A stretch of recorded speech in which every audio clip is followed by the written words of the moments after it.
بسم الله الرحمن الرحیم. په نن ویډیو کې مختصر دوه مسلې بیانو. یو دا چې صدقه فطر پر رشتہ دارو کې کومو فقیرانو ته ورکول جایز دي. نو صرف درې قسم رشتہ دار دي چې هغې ته صدقه فطر نشي ورکولی.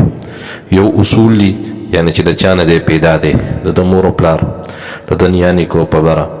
او یو فروع دي چې د ده نه څوک پیدا دي، د د اولاد، د د ونوسي کړوسي په ښکته. او دویم ښځه خاوند یو بل ته خپله فطرانه چې دی نو نشي ورکولی. د دې نه علاوه چې کوم نور رشته دار دی د زکات مستحق دي، لکه رونه خویندې چې د دوی هغه معاملات یو بل نه جدا وي، نور رشته دار شو، هغې ته چې دی نو چې کله د زکات مستحقي نو صدقې فطر او سرسایه ورکولی شي. دویمه مسله ده چې دا به یو فقیر ته د یو کس سرسایه ورکړي، که د یو کس سرسایه د دریو فقیرانو ته هم ورکولی شي. دارنګې د ګڼو کسانو سرسایه یو فقیر ته ورکولی شي او که ګڼو کسانو ته ورکولی شي، نو په دې کې مکمل اختیار دی.